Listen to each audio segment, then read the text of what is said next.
Yeah, I'm ready. Let's go. Okay, folks. Everybody ready? All right, so for our 2 o'clock talk, we have Chris Romeo here. He will be speaking on application security awareness, building an effective and entertaining security training program. So without further ado, over to you, Chris. Thank you. All right, well, hey, good afternoon, everybody. Certainly is a pleasure to be here. I currently live in Raleigh, North Carolina, but I came up here to participate in the conference. I grew up in Saginaw, so this is kind of a connection, back to home for me to be here, kind of connecting my professional and personal existence. So I'll start with a question for you, and that is, when you hear the term security awareness, what do you immediately think of? What comes to mind first with security awareness? You probably all have security awareness programs in your organization. Yeah, people. Okay, what else? Posters. Yeah, good old posters with people showing bad things happening. Okay, and maybe one more. Okay, yeah. So I think that's kind of the classical definition of security awareness. What I'm going to share with you today is kind of a new category that we defined almost on accident at Cisco, something that we call application security awareness. And I'm going to spend some time telling you kind of what that means. So I'm currently the Chief Security Advocate at Cisco. That's Cisco with a C, not with an S. Okay, I had that question once a couple of years ago. Someone said, "Oh, you work at Cisco?" And I said, "Yeah." They go, "Do you drive a truck?" I'm like, "No, I don't drive a truck." But yeah, so Cisco with a C. And over the last couple of years, my main focus has been to launch this idea of application security awareness. And so would you believe that we were able to reach 20,000 people within Cisco as a part of this training? And we did it starting off with a core team of 4 people. So this is a really small group of people that got together to make something big happen. We did it with a budget of less than $50,000. Cisco's a multi-billion-dollar company, but we did this on really on a shoestring. It took us about 6 months to launch, and it was non-mandatory. So we got 20,000 people to go through a program that wasn't required by any corporate mandate. And I'll explain to you as we go through kind of why that was important. So here's my plan for my time here. First, I really want to take you through and share the story of what we did, because I think that's really where there's some value. I'll talk about the concept. We have basically 3 main ideas: content, metaphor, and recognition that kind of wrap this program together.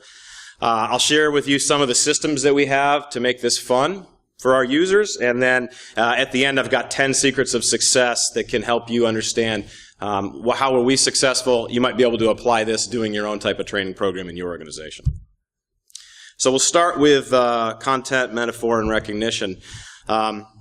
So back in 2012, I had the opportunity to go to the Security Development Conference that Microsoft put on in Washington, D.C. And Adobe actually got up and started to talk about this security training program that they created. And how they'd had, a couple thousand people in their organization go through it. They were training developers and testers and doing other things. And so I kind of sat there, and my boss was next to me, and I leaned over and I said, why couldn't we do something like this? And he said, well, you can. But without any resources or money or anything like that to do it. But that's kind of where the idea started for me. And I really hate slides with lots of words, but this is kind of an important one, because this is the actual slide we put together in 2012 to define what was the problem we were trying to solve with this training program. The first one was Cisco, we didn't have a comprehensive end-to-end security training program. We had pockets. We had a course on Secure C programming. We had introduction to threat modeling. We had all these different things spread all over the company, but there was nothing that tied them together and provided people incentive to kind of, try and on purpose get better at what they were doing. Second thing is we found that the average, I borrowed this term from Adobe, security IQ, but the average security IQ in our development organization was not where we wanted it to be. People didn't even know what threats and vulnerabilities and exploits were, much less SQL injection, cross-site scripting, buffer overflows, kind of what we think of more heavy type of things. The third piece is Cisco Secure Development Lifecycle. That's the team that I'm a part of. We found that people just didn't have a good understanding of how that could make their products better. And then the last thing, with the threat landscape increasing and getting bigger, people just didn't have any appreciation for that. They didn't have any idea that things are getting a lot worse from an attacker perspective. So when we got into this, the four people that I did this with, none of us were experts in training, which I think is a lot of what you'll see as I go through this, what our success has been. We didn't know any better for a lot of the decisions that we made, and it turned out, that created something fun. I just found this quote recently: most employees view training as medicine or worse as punishment, because what we found in our program is it's the opposite. We created a program that people found fun and engaging to get into. And so that's almost something that we want to avoid from a training perspective. It shouldn't be punishment to have to go through and learn and make your products better.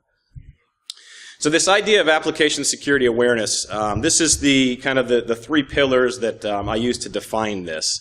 The first thing is just general knowledge. So this colorful graphic represents our CSDL, our SDL process within Cisco. It's basically, you saw some people earlier in the conference put up Microsoft's model. Microsoft has that linear. We used a circle because you're never getting off this thing. You're going to keep going around in circles and keep going through and applying the different things to make your product better. So we want knowledge. We want to instill knowledge about that within all of our developers, testers, hardware people. The second thing is we wanted to instill some knowledge of what's happened in the past. Okay, we have an organization called PSERT, Product Security Incident Response Team. Whenever we have a vulnerability, they're the people that issue the notices and do all the research and work with the security researchers and people. But we wanted to bring in the things that had been found in the past and use that as a method to teach the future developers, here's some things that have gone bad in your product before. When you show somebody a vulnerability in their actual product, they really lean in a little bit closer and pay a little more attention. If I talk about a problem in OpenSSL, it doesn't resonate, it doesn't connect with them. But when you talk about an ASA firewall and that's something that they developed for, they lean in a little bit and say, well, you're talking about something that I built now. They have some pride in it. The third piece is action. So one of the challenges in a lot of training programs is it's all about knowledge. It's all about issuing knowledge to the person. And then there's never anything. There's no call for them to actually go and do anything with it. Well, the third piece of application security awareness is we actually put people to work and have them do things to improve security in their products along the way. So what we did was, when we borrowed this directly from Adobe, Adobe kind of borrowed from the Six Sigma model of using the belt system to do that. And what this does is it really gives people an idea, something to achieve in the future. At the top of this pyramid, I'm going to show you in a second, is what we call a Cisco Security Black Belt. And that's something that within our organization has become a very coveted type of thing that people want to aim for. It spawns. We have new college interns come in and they find out about this and they say, wow, I want to be a black belt. I want to get to that level of knowledge and action and experience. And so it calls people kind of as a way into it. But we start first with our white belt. So the most basic, kind of the backbone of the program. We have some very simple things in here, like we have a module on security vocabulary. Okay, we found that just educating people on what a threat, exploit, vulnerability, those type of things, getting everybody that common knowledge and common ability to say those words was priceless when central security teams go to talk to somebody. If you don't have to explain all the terms right up in the beginning, it's a big help. The second part is the green belt. And this is where we start to apply some knowledge of specific roles at Cisco. So we broke them down, software engineer, tester, hardware engineer, and then we have a manager track for basically everybody else. But what we do with the green belt is we're able to provide them some specific learning, like a software developer can choose between a secure C set of modules or secure Java, depending on what they do. But for a tester, it doesn't make sense for a tester to do a secure C course. I mean, they might get some benefit out of it, but it's better to have them do courses on, thinking like a bad guy and how to use all the test tools that we have. And I'll show you a little bit deeper view into the modules that make this thing up as we go. Then the next three belts go together because blue, brown, and black, this is where we put away all the modules, all the computer-based learning, and now we just give you a menu of things that you can go do. And when you earn enough points, then you reach the next belt level. And that really allows us to transition from just feeding people facts to putting them to work and actually seeing improvements to Cisco's products, almost on a day-to-day basis. So when we do our video on demand, that's how we approach the first two levels, the modules that are there. we've kind of stumbled into a different approach than a lot of people do for training. So our setup, and you're seeing various pictures from different modules that we did, we use a conversational, unscripted approach. Sometimes makes our production people a little angry and makes it more difficult for them to keep up with what we're doing. But there really is, it's much more about security people having conversations than just reading off from a teleprompter. Because, you know, everybody in the room here has done a class at some point where you actually have to read off a teleprompter and you hated it as much as I would. So one of our core tenets here when we started building this is we said, we're not going to make training that we think would suck. We're going to try and make something that we would like to do, and actually listen to. And we found that when you have that conversational kind of talk show format, they're engaged. There's a lot of back and forth. It's not unheard of for us to break into an argument right in the middle of, you know, a module, or somebody starts to tell a story about, oh, one time this happened. We do use PowerPoint slides kind of as our guide, just so we can finish within a good amount of time and not have, you know, 2-hour-long training modules on vocabulary. The other thing we do is we bring in subject matter experts from across the company. So that was a way to really get a lot of people behind what we were doing. You know, if you have people in Cisco, we're a giant company, we're 70,000 people. Thousands of different products. When people see people from their organization on the screen, it's another connection point for them. We also do what we call security metaphors. And the idea with security metaphors is really just to mix in a little bit of humor. Because in security training, we need some humor mixed in because we don't want to just be boring talking about facts. We've done a couple of different series of these things. What you see in the top left-hand corner in our initial white belt, we just did we had some still images that were some animations, not even animations, it was poor man's animation. It was just pictures drawn, and we wrote some little scenarios that kind of tried to tie into some core security concepts. And then when we got to our to our green belt, we got a little more creative, and we started to have this idea, what if you had ninjas show up in different places around the Cisco campus in normal, everyday, every workday kind of thing? Like, you know, that's a Cisco cafeteria. We put somebody in a ninja costume and made a little short video there with them telling jokes and things. On the left-hand side, we did a whole set of little metaphor jokes based on Office Space, you know, which I realized later that isn't as funny to people that just got out of college who may not have seen it, but it was funny to a lot of people that are, you know, I guess my generation. And then the one on the bottom here was we did a rip-off of the Dos Equis, most interesting man in the world. This was the most secure man in the world. And but just mixing in some of this fun is just a way to not make it too serious for people. And that's what. And we have to be careful not to cross the line. Okay, this is a corporate program. We have to be rated. I tried to stay rated PG maximum at any time. We had an author or a scriptwriter come in and write some stuff for us, and his initial draft came back with an R, maybe a little bit higher than R rating. I had to send it back to him and say, listen, you have to rewrite this for us because I'm not going to go to the HR office and sit there all day where they yell at me because of all the things that you have in this. So PG rating was important for us as well. Recognition had a huge impact on us being able to get 20,000 people to go through this. And we did this through a couple of different approaches. What you see in the top left there, we actually print out certificates and send them to individual people when they earn belts here. And what I found was in the United States, that's not as, you know, people aren't as interested in that. But when I go to India and I go to China, we have, you know, huge development centers there. And I walk down through the cubes, I see those things hanging on cube walls all the way through. So, you know, just the impact there is different cultures have different kind of recognition triggers. And what may not be as popular in the U.S. may be hugely popular, you know, elsewhere in the world. What you see in the middle there, we actually had lanyards printed for each of the belts. This turned out to just be a marketing push as well as a way for people to show off the level that they had achieved. So that was a good way to get more people involved. We have some badges for our internal directory systems. And then money is always a good way to incentivize people. So for our white belt, we started recommending, now we didn't make this mandatory, but we recommended to any given manager that had someone pass the white belt, we said, why don't you give them $100, you know, we have these little, you know, awards you can give people that are monetary, small amounts. I said, why don't you give them $100 for putting in the effort to make your product more secure? And most of the people took us up on it and did it. And so I think that had a lot to do with our initial uptick that I'll show you in a second as far as how we had a lot of people go into it.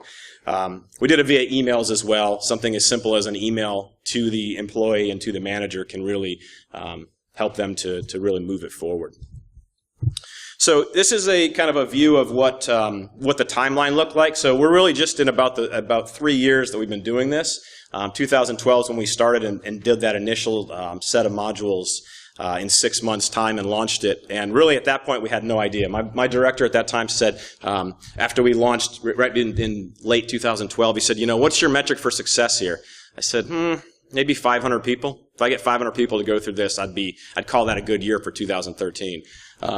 Around February, March or so, we were at 5,000 or something like that, and it was just the curve was just going straight up. So he called me the biggest sandbagger ever, as far as choosing, and he didn't take any more of my guesses as far as what I thought we were going to be able to do.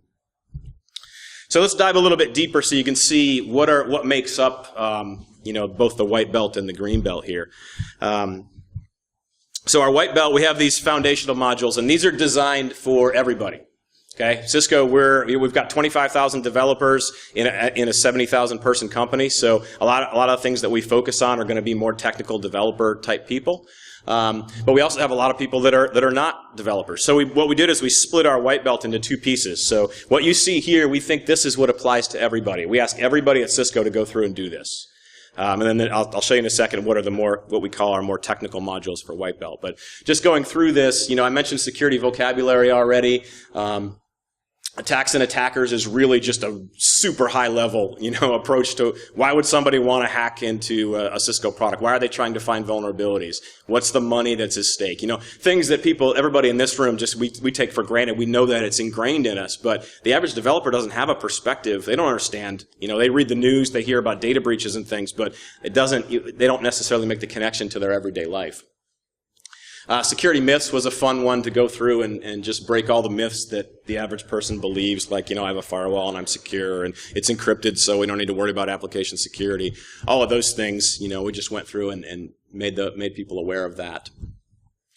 And then, intellectual property, supply chain, many other kind of basic things from the foundation. Now when we go to the advanced modules, these are the ones that are, developers, testers, they're continuing on and doing this. And so what you see on the left-hand side there, we did some analysis over a number of years, and these are the 6 buckets that we use to categorize the problems that have generated vulnerabilities in Cisco products. So it's a pretty high-level perspective, but what we did is we said, all right, well, for our basic level, our technical people, let's go make a simple module and just explain what is input validation. Because we found a lot of people didn't understand. We were asking them to do something on our SDL that they didn't even know. They didn't understand, what is whitelisting, what's blacklisting. So it's a pretty basic introduction to these types of problems. But the other thing we did is we added 3 or 4 Cisco-specific examples in each of those modules. So we took a PCERT that had been released to the public, already been fixed, and then we included the details about the bug, and even sometimes we might have put a little snippet of source code just to say, and here's where the problem actually existed. And once again, you're connecting with people that are building those products, and they understand, what the challenges are there. Hardware and crypto, crypto is basically, anybody in this room would call it a crypto 101. It's what is encryption, decryption, asymmetric, just going through what are keys and things like that, but just setting kind of a basic level for people. So this is our adoption curve. And, late in 2012 when we launched this, and then kind of when we got into 2013, around February or March is where we started to really promote the product or the service as far as sending emails to people when they passed and whatnot. And that's where, and recommending that people give away money for those that complete it. And that's where we started to see this curve go up. And then 2014, we kind of hit critical mass where it wasn't a grassroots effort anymore. It was starting to get high, senior executives were starting to look at their groups and saying, building in some competition, and that caused a lot more to happen and get going. So really quickly, our green belt then is broken down into, it's a little bit more complex because it's specific to the different types of roles.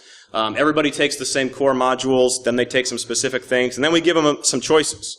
Because we never know. Maybe there is a tester who really wants to understand secure C programming for some reason. We wanted to give them some flexibility so that they can control a little bit of their path in here. So here's some examples. The next two slides just give you a kind of a higher level overview of some of these different categories. This is the Greenbelt itself. At current count, we have about 90 different modules that make this up. So these are just some representative examples of the categories and a few things underneath. We dove deeper into the idea of attacks and attackers, and actually broke down cross-site scripting and SQL injection, and then we actually threw in a social engineering one as well, just to make people aware. Then we've got some things, on the manager side, we talked about resources and how everybody's, security is everybody's problem at Cisco, trying to get that point across. A deeper series on our CSDL, and then we did some advanced vulnerability. So these are the same categories I showed you for the white belt, but we have a couple of internal teams at Cisco that just do penetration testing and find all kinds of interesting things. They get fixed before they ever go out. We actually had them come in and do some demonstrations of different exploit chaining and and things that fit into those categories. So it was a little bit more in depth. And then here's some examples of some of the role-specific things. I talked about the secure coding idea under software there. We have something called Cisco SSL, which is our own version of OpenSSL. We try to roll into all the products so that we can control the fix pipeline and things like that a little faster. And then under hardware, configuration, test, these are all. On the test side, we had a number of our vendors that provide us tools. We asked them, we said, hey, we'd like you to come in and be part of what we're doing here, from a module perspective. And I've got 3 different sets of modules under test where I had somebody from like Codenomicon actually came into our studio and recorded some modules with us and helped us kind of make some things that are a little more specific for their tools. So this is at the beginning of our answer to the so what question. Because this is when you're talking about different training, you have to try and describe, what is the goal here? What is what are you getting out of this? Because we've invested a whole lot more than $50,000 at this point. That was just the initial amount that went into that white belt. Once we started to show some success, then they just started throwing money, in our direction to make it happen. And what you see modeled up here is we started to send a survey to those people that as they finish their green belt. And what we're really asking them to do is we're asking them, before you did your green belt, how would you have responded to this question? And then after you have your green belt. So the first one is, plan and allocate sufficient time for our SDL mandated activities. Before, so we're trying to gauge, have we had an impact on behavior change? Because if we don't have a behavior change, then, we're just blowing smoke and making a lot of noise. And what we found is, in a number of different categories here, you see behavior increases. We've got them stacked up there. But in our particular CSDL activities, we saw almost a 60% change in the survey respondents saying, I did a lot more of this stuff after I went through this green belt. And some of them are considerably lower, but we're going to continue to model this because this is how we justify what we're doing in the program and the improvements we want to make in the future. Okay, so when we switch into our what we call our advanced belts, now is when we get into the actual action. And so what you see here is a very simple approach that we've taken to provide a menu. One of the challenges that we saw that we could have in the future is if we created a menu with 1,200 different items, it just becomes really hard to manage and understand. So what we did is, and you might look at this list and you might go, oh, that's really generic. And if that's your response, then we've achieved what we tried to do. We wanted these things to be generic because, in all honesty, I really don't care as much about the category. I care more about the activity. I care about somebody actually doing something to improve security. And, so that's why we don't argue with when somebody puts something in a given category. This is just to give them some ideas. And so, under the Forge, this is where we're encouraging people to build stuff. Whether it's test tools, whether it's, there's a lot of different things, whether it's a process or maybe or something else. We also want them to build partnerships. And I'll show you here in a second how this breaks down to different levels in the organization. But we're big on community. And then on the teach side. So we do give people the opportunity to take some courses under the teach and earn some points from that perspective. So they can still acquire some knowledge, within this. Mentoring's a huge thing. Almost everybody so far who's achieved the highest, the brown and black belts, has a string of people that they're mentoring, that they're just recording points for, which I think is just it's an awesome impact of this. Is we have senior people that are, bringing up more junior people along the way. We let people teach teach courses, deliver presentations, and then on the research side, it may be as far as designing, developing new features, and kind of looking at issues and things. And then on the implement side, that's where they're actually building new features in Cisco products. Maybe building tests or implementing a strategy. But that gives people a lot of different possibilities, because we wanted to ensure that this wasn't specific to a developer, specific to a tester. We want anybody at Cisco to be able to find something that they could do under this system to earn some points and make security, kind of overall better. So each of those ones I showed you on the previous screen has 4 different levels that go with it. And each of those levels has, different level, a certain number of points that goes along with it. And if we use delivering a presentation, so as an example, a level 1 delivering a presentation is when somebody just goes to their own team. There are 10, 15 people in their team, and they deliver a talk on something, that's a benefit to the team to improve security. Now, a level 4 for that is when they go out into the community. They're at a conference presenting. They're they're doing something at a much higher level than impacting their own team. And level 1 and level 4, they both have a positive impact for Cisco. So we don't have a problem if somebody wants to string together, 20 or 30 level 1 activities because they don't want to stand in front of people at a conference, for example. That's okay, because they're still doing the things to, improve the overall security. The other thing that decides whether something's a level 1, 2, all the way up to 4 is the amount of time that goes into it. So, like for the example of where somebody's implementing a new security feature or, a new feature with some security capabilities, the point value is basically attributed to an individual hour. So if somebody's designing a big mega feature that's going to provide a whole new security subsystem in a product, they're likely going to fall in under a level 4 because they probably spent 40 hours or more, on that individual activity. So we definitely want to just raise awareness of the different types of activities and reward people for doing big things, but also reward them for doing little things, because we want everybody to be able to, be part of making security at Cisco better. I wish we had more, high-end tools for the tracking here, but we just use an individual wiki. So we ask each person, we have a set wiki site where they can create their own record, and then they have to go through and they have to give us some details. So you can't just say, I delivered a presentation, give me 40 points. You have to say, I delivered a presentation, and here's the URL to the conference proceedings where you can see my name. Now, do I go and check all of them? Not a chance. But I'm just trying to, ensure that people don't just completely try to game the system. We probably look at about half of them now, and we envision that in the future that'll drop to almost to very, very few spot checks going on. But we're trying to build the system to, provide a way that has some checks and balances in it as well. So they put their activities. If they have an internal document that's referenced, they give us a link to that. If they did a presentation for their team, we ask them, hey, give us a link to the internal document. And one of the other things that we've found is that this gives us a lot of opportunities to spread security community across the company, because we've, from our central team perspective, we've learned about a lot of cool things people are doing that we had no idea were happening in the company.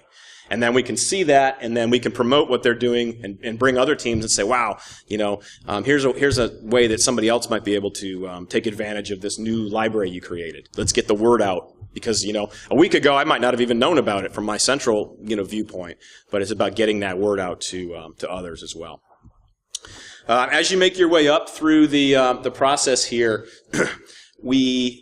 for the blue belt, you can do all your activities in one of these 4 categories if you want. But as you start to get higher up here, you see, for the brown belt, you got to do something from at least 2 of the categories, and for a black belt, you got to do something for at least from 3 of the categories. And the idea behind this is when somebody gets to those higher levels, we don't want them to just hide in their cubicle and write test scripts all day long. That'll get them to the blue belt. But we want to try and make and encourage them to be more well-rounded.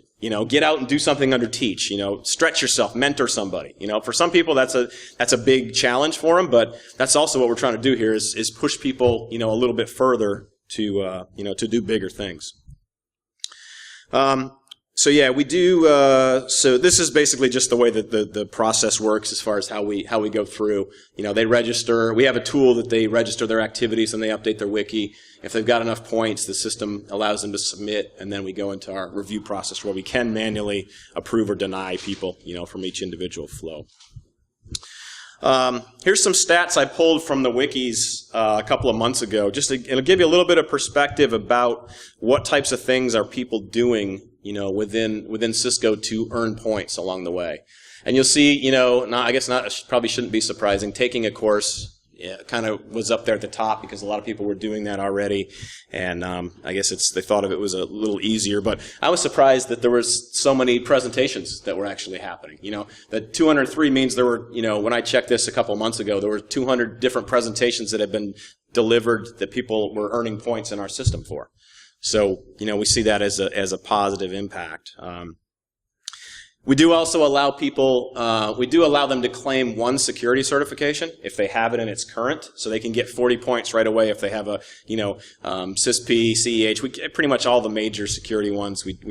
We accept those as, giving you one way to get some points. A lot of people have masters in different security domains and stuff, so we gave them points for that as well.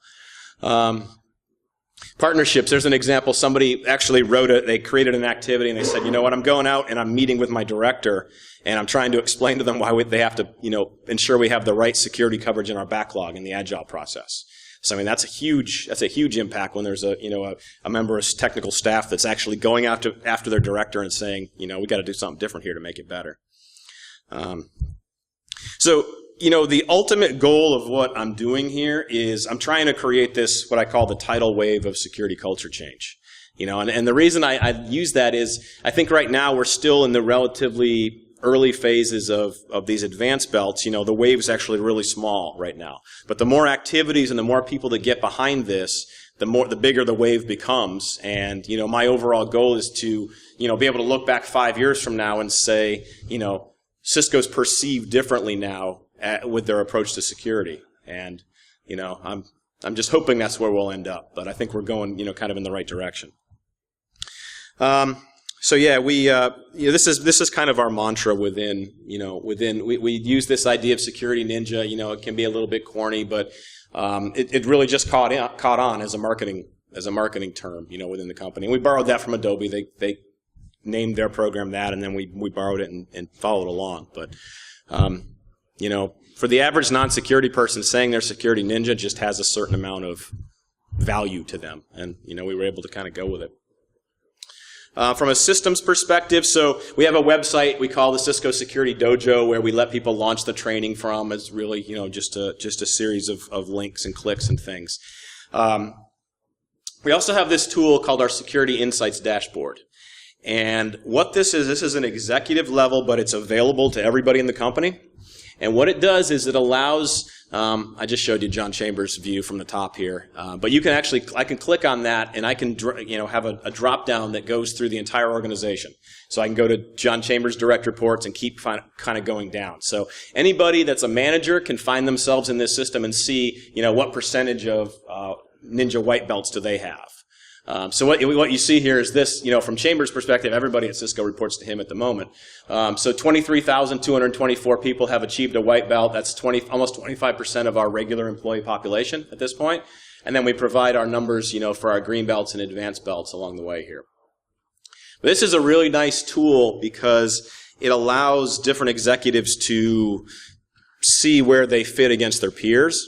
And we definitely used that to our advantage about a year ago. So we were able to say, hey, did you look and see your peer here? They're at 50% and you're at 2%, of white belts that you've in your organization. And that caused, we know executives aren't real, not real competitive people amongst their peers. They're really docile and not at all. That spurred them on to be, able to go and actually make stuff happen there.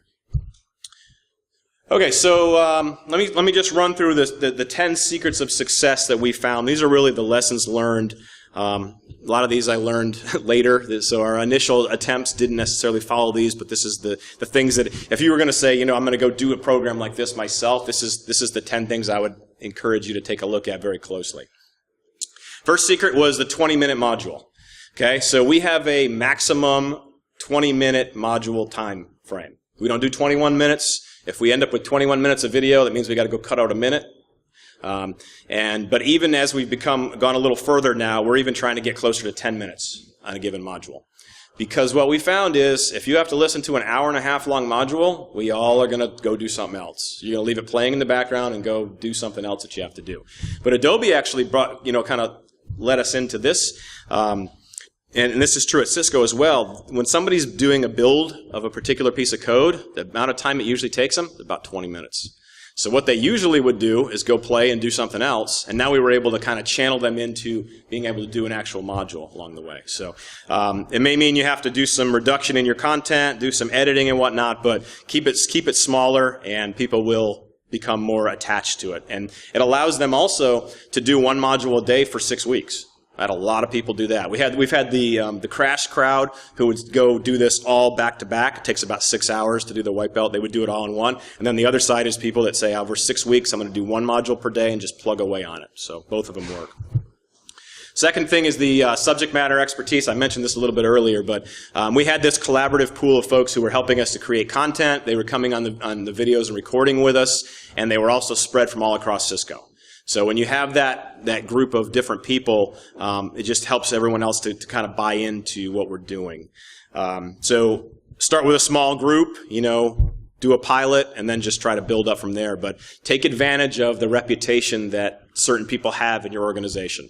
And when we created those first modules, I specifically went after about 15 different people in the company. I said, I need you to come and speak about crypto. Because when someone says crypto at Cisco, there's a guy named David McGrew. He writes crypto standards and things. He's the person that comes to their mind. So I said, I got to have you come and be that person on camera with us. Third secret is recognition. It's like real estate, location, location, location. Well, we found recognition 3 times over was really a huge part of our success. Both the financial and just it's amazing how many people go through their average work week or work month and their boss never actually tells them they did a good job at anything.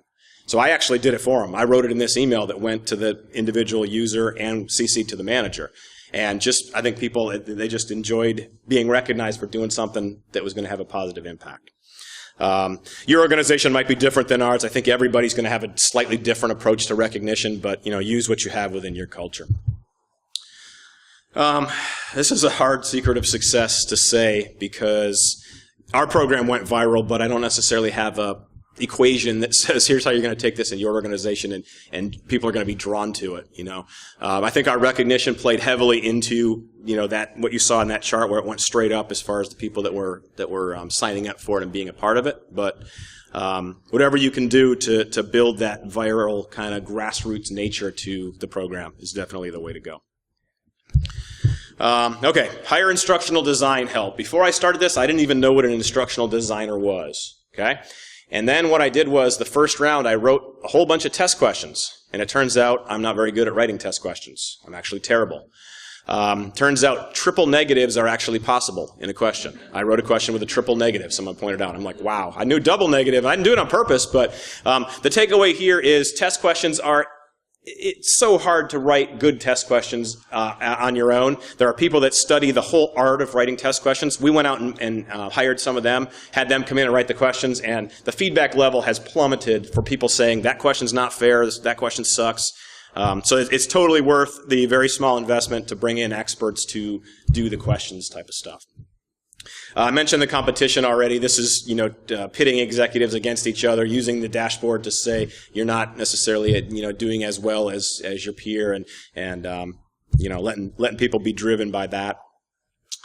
Secret number 7: break all the rules. Okay, I said this right at the beginning. I had no idea how to build a training program when this started. I'd never been on camera, never done any of these things. So a lot of the success we had came because we didn't know any better. So if somebody would have and right now, 3 years into this, our learning team now is coming back and pushing us to do things certain ways. And a lot of times I got to put up my hand and say, no, this program, we don't do it like that. That's how you guys build corporate training. This isn't corporate training. This is something different. So it's important to, avoid that. We always do training this way. When somebody says that, you're in huge trouble. But, make something that you would think is fun and you would have fun consuming, and other people will as well. Creative people. So we actually have an organization. We're lucky within Cisco. We have a whole TV studio organization that we can go into a studio and they have all the cameras and everything. But the real secret of success, though, is that we partnered with those people and they really got our vision. They got the fact that we were a little bit wacky and that we wanted to have fun and not be, just talking head executive type people. And so they were able to then influence us and I showed you some of those metaphors before. They wrote a lot of those themselves because they actually had fun, doing those and producing them for us. So partnering with creative people that get you is also very important. Senior exec buy-in. John Stewart is our chief security officer and also the person that I report up through his organization. And right from the beginning, he was a huge supporter. As soon as he got word of what we were doing, he actually was portrayed in one of the very early metaphors dressed up like Neo from the Matrix, just to get the point across to different developers in our organization. So he was really behind it, and I think that also helped with our success. Gamification, this is a huge thing in the world of training right now. It's how do you turn your training platform into a video game so people can click through and do things like that. And that's what we did with this. So I showed you some of the totals there, but this is just, once again, these are the number of individual belts that we've awarded. I'm pretty proud of kind of where we ended up here along the way. One thing you'll notice under the green belts, there's almost 3,000 unique learners, and then there's almost 3,400 people that have done the green belt. We've had some people go through and do all 4 different roles. Because I don't know, I think they're just classic overachievers or what the case was, but they went through and did, a lot more than they had to there. So I talked about application security awareness. This is knowledge. It's historical information from your organization that plugs in to help people learn. It's also action. I think that's the most important thing that we've accomplished here so far is it's not just about feeding facts into people's heads. It's then they're going to go out and do something with it and make our company better. I offer you an example here. This is definitely not a blueprint. If you take Cisco's program and Adobe's program, there's some very core things that we learned from Adobe, but then we went a lot of different directions. So this should give you an idea of what you could do, but your culture will be different than ours, and your humor tolerance might be level or less or maybe more than ours. You might be able to do some different things there. So, but really the takeaway here is that I think we're proof that you can do this for almost any organization. We did it on a real small amount of money, a real small group of people in the beginning, and that's a lot of our success. Is we piloted small, and then we had some success, and that's when the rest of the organization really got behind us and helped us to go. So with that, I will be happy to take any questions or anything that anybody might have about what we did, sir. So all this is done on company time. Oh yeah, it was corporate. Yeah, so this was, I shouldn't say it was all done. Out of those first 4 people, I had 2 people from different businesses within the company who were doing it in their nights and weekends job type of approach. I was lucky that I was coming from the central team. Now, I wasn't able to get more people, but all of those subject matter experts, those were all nights and weekends types of thing. And that was, at current count, we had like 100 people that helped us with the white belt. We had about 500 total that helped us with the green belt. And those were all nights and weekends, though. They all had day jobs, and they sacrificed to help us along the way. So yeah, that's I think a common problem that most anybody's going to have is that you're not going to be able to sell something like this and get resourced right off the beginning. You're going to have to pilot, and when there's some response. The subject matter experts that. I don't think I had it. Maybe one manager out of those people. Most of them are just tech leads that are, responsible for particular features or architects, things like that. It helped that they had some experience with security as well, because then they could, that's what made them an SME in the program. Yeah. This one? Yeah, sure. Yeah, it's already out there. I've talked about it a couple other places as well. Yeah. So I'm sharing it at the moment, so I have no choice at this point. But yeah, definitely. You can send me an email. I'll send you a copy. No problem.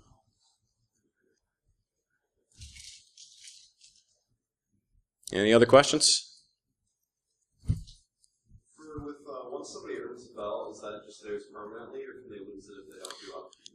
That's a great question. So we do have a maintenance program for the white belt because we saw we had 20,000 people that not all of them are going to go through and do something. So what we haven't implemented it yet, but our idea is that once a year we're going to have a couple modules they have to do to maintain their white belt, and if they don't, then we'll remove them from the list and kick them back through. But yeah, that's a great point. We want to make sure the mass audience is never going to go past the white belt, so we want to keep our communication with them and keep updating them on the things that are crucial to them.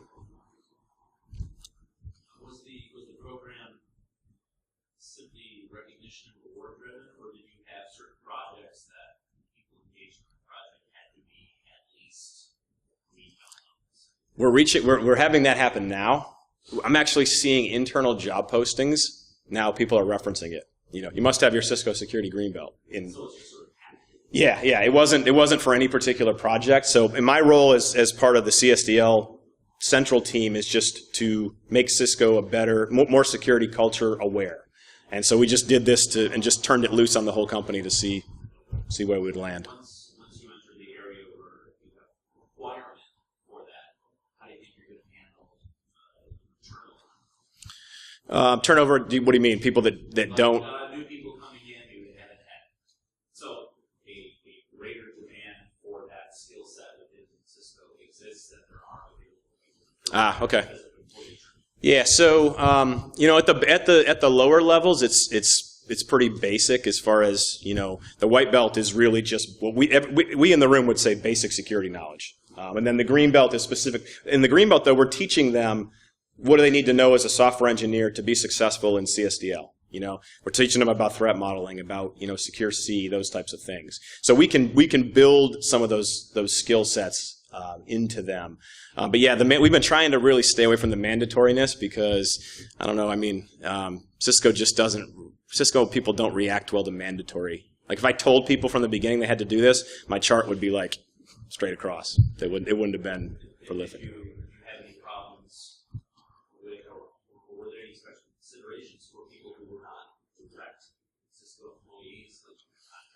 Yeah, we left it wide open because we figured, contractors are coding for us and they're testing for us. Sure, some of them are going to take that knowledge and go elsewhere, but I was willing to make that, that didn't bother me because at the moment they're focused on our stuff, and that's what I wanted to do is do that.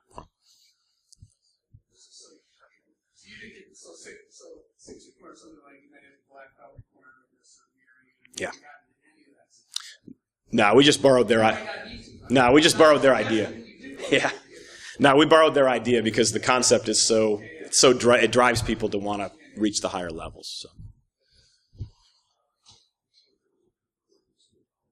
Okay. Well, hey, thank you very much. I'll be hanging around for a little while.